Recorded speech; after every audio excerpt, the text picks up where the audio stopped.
Good afternoon, dear friends. You're a war reporter on the channel. We are still studying the situation at the front on a daily basis. Before you start watching, please subscribe to the channel and like it. This way more people will know the truth.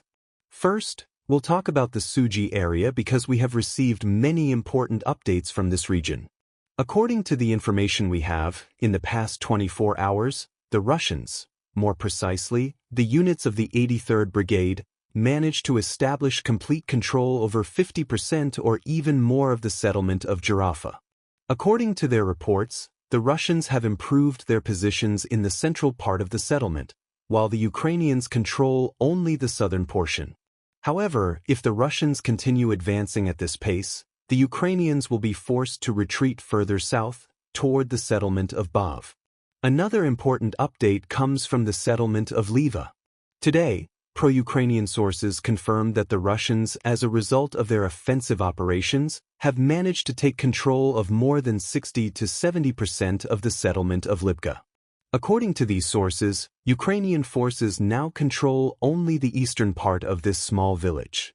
By the way, I'd like to remind you that several days ago, multiple reliable pro-Russian sources reported that the village of Lide had been completely captured and secured by Russian forces. Nevertheless, we continue to classify this area as contested until further confirmation or geolocated evidence is obtained. Currently, the main clashes are taking place in the northern part, in the area of Mala. We have received numerous important updates from this territory. While one group of Russian forces is bombing and attacking the settlement using TOS and artillery systems with FABs, trying to reduce everything in their path to ruins in order to eliminate any Ukrainian resistance, another Russian unit has managed to break through the Ukrainian defensive lines. We are talking about a sabotage and reconnaissance group.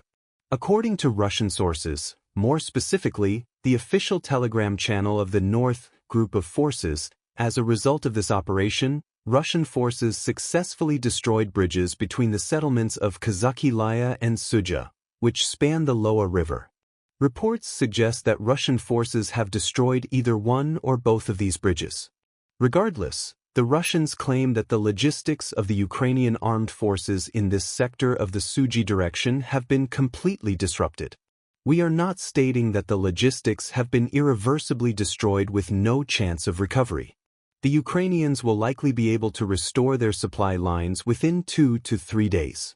However, these few days may be enough for the Russian armed forces to break Ukrainian resistance in the area of Mal and fully capture the settlement. Most likely, this is the exact plan of the Russian armed forces. First, to destroy the Ukrainian logistics in the northern sector, and then, as a result of a decisive offensive operation, to establish complete control over this settlement. Therefore, it is highly probable that before the start of the European summit, which is set to take place on March 6th, the Russians will have secured control over this pocket. Once again, if the Russians succeed in this, the battle for the settlement of Kazachok will likely begin soon after. Now, let's move further and discuss the situation in the Kupiansk direction. According to the information we have, Russian forces have improved their positions in the village of Zaga. This update was confirmed today by neutral mapping sources. Yesterday, pro-Ukrainian sources provided the same information, indicating that the Russians are continuing their offensive operations. It is possible that in the coming days, we will receive additional updates confirming further Russian advancements in this sector. The Russians managed to improve their positions and take full control of the village of Zag. Now, let's move further and discuss the situation in the city of Chavar and the vicinity of Task. Over the past 24 hours, the Russians have been actively hunting, attacking, and bombing Ukrainian positions in this area. Currently, the situation is very interesting. As you know, both the Russians and Ukrainians are adapting their doctrines regarding military priorities. Now, we can see that one of the main priorities for both sides is identifying and destroying the temporary deployment points of FPV drones. The Russians are particularly skilled in this regard. For example, in this video, we can see how Russian forces first detected the movements of a Ukrainian Baba Yaga type drone, which was likely returning to its base. Instead of immediately destroying the drone, they decided to follow it to its destination. Upon arrival, they successfully identified the temporary deployment point of Ukrainian FPV drone operators and subsequently launched an artillery attack on the area. Incidents like this are happening all along the combat line. Currently, if you don't dominate the skies or win the artillery duels, victory in these battles becomes significantly harder. Winning such engagements is crucial, but the primary objective is to gain superiority in FPV drone warfare. If you win these drone battles, your chances of securing broader victories increase substantially. Regarding the Pishan direction, Ukrainian sources published a video from the northern part of Pishan within the last 24 hours. In this footage, Ukrainian forces were seen withdrawing while appearing content, which indicates that Russian forces, through counteroffensive operations, have successfully regained full control over this settlement. Furthermore, we received several videos showing Russian forces capturing Ukrainian soldiers in the settlement of Vok. The situation here remains highly challenging. Ukrainian forces launch counterattacks daily in an attempt to regain control of this pocket. However, time seems to be playing in Russia's favor. When it comes to defense, the Russians are not taking an aggressive stance. Instead, they are digging in, fortifying their positions, and repelling Ukrainian attacks. As of now, they have been quite successful in holding their ground. Now, let's discuss the situation in the Bader direction.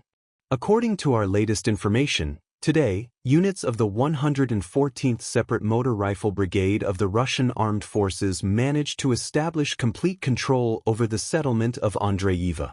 According to most mapping sources, this territory had already been marked as Russian-controlled for quite some time. However, it was only today that Russian sources released a lengthy video documenting the full process of capturing the settlement. The Russian offensive operation in Andreyiva began several months ago, and it appears that only today, March 4th, they have finally completed this battle. Most likely, tomorrow, the Russian Ministry of Defense will officially confirm this information. If this report proves accurate, then without protection from the north, Ukrainian forces in Konstantinovka will likely be forced to retreat in the near future. We anticipate that after the fall of Andreyiva, another wave of Ukrainian withdrawals will follow, with troops repositioning toward more defensible locations.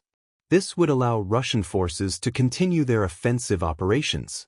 Another crucial factor is the upcoming weather conditions. Over the next few weeks, this region is expected to experience unusually warm weather anomalies.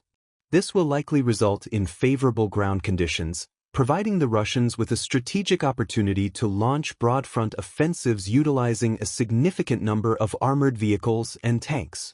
As we have discussed previously, given the ongoing speculation about Ukraine receiving additional weapons supplies, it is clear that the Russians have a limited window of opportunity over the next 2 to 3 months. These months could be decisive for Ukraine. If the Russians manage to overpower Ukrainian forces within this time frame, they may succeed in breaking through defensive lines along the entire combat front, from the Bryansk region to areas around Zaporizhia. At this point, no one can predict with certainty where Ukrainian forces will be able to halt or at least slow down the Russian advance. And that concludes today's report. Thank you for watching. Please subscribe to my channel, leave a like, and have a great day.